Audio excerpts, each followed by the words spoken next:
BMW had the largest reduction in fleet average CO2 over this period. About half of it came from engineering changes across their main products, 3 Series, 5 Series, and so on. But we saw that at this time, towards the end of this period, the introduction of the Mini brand. Toyota was the other company that achieved a CO2 reduction.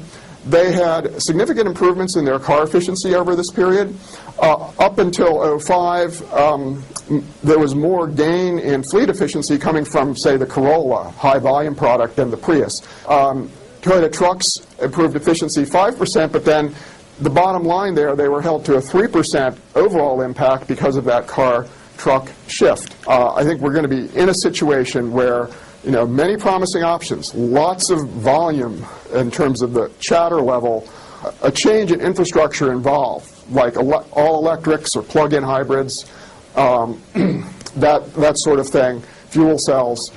Those are a different story, and I just put a question mark there, you know, because, you know, you hear the noise level about those things far exceeds, you know, what we're actually seeing in terms of the kinds of investments that are going to be ultimately scalable as opposed to, say, very niche or almost experimental product.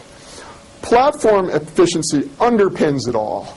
And I saw some of the cutaways here, and I'm going to be curious to look at them later, because I know all the firms, and in particular BMW, as a premium brand, has been a leader in some very sophisticated, lightweight steel applications, design techniques, and so on, that are very important for providing all of this kind of structural amenity in terms of handling NVH and so on, along with crashworthiness, while keeping weight down, because that is also fundamental for efficiency than anything. And the reason is that I think we're all being teased by fuels and have been.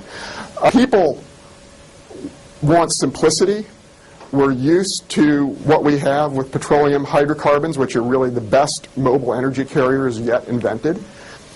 If we compare gasoline and electricity, it's an interesting story, though, because electricity is more carbon intensive with our 50% coal mix, but the Mini Cooper provides a good, probably the best apple to comparison we've got in the market right now.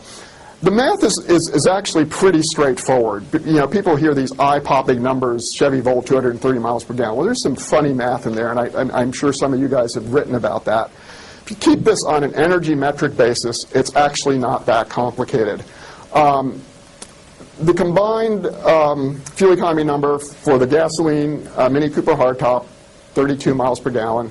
Electricity, 34 kilowatt hours per 100 miles. If you do straight energy conversion math, just the conversion factors from your old physics textbook, it's 98 miles per gallon, about 3.5 times more efficient. And of course, electric motors are pretty darn efficient. You don't have the combustion losses that occur because that combustion loss has occurred somewhere else in the power plant. If you look at the emissions factors, these are really just the same numbers from my bar chart before. Gasoline is a little over 90 grams per megajoule. Electricity, national average mix, is about 159. So there's 1.7 times more CO2 per unit of delivered energy going into a vehicle that's 3.1 times as efficient, and you get less CO2 per mile. So the Mini Cooper, according to my rough calculation, and this is very consistent with lots of these sorts of calculations I've done over the years, 45% less CO2 per mile. A rule of thumb I've used for a long time, it's probably as good a rule of thumb as any, is that with current U.S. conditions, if you replace a gasoline mile with an electric mile in comparable products, you cut CO2 by just about a factor of 2.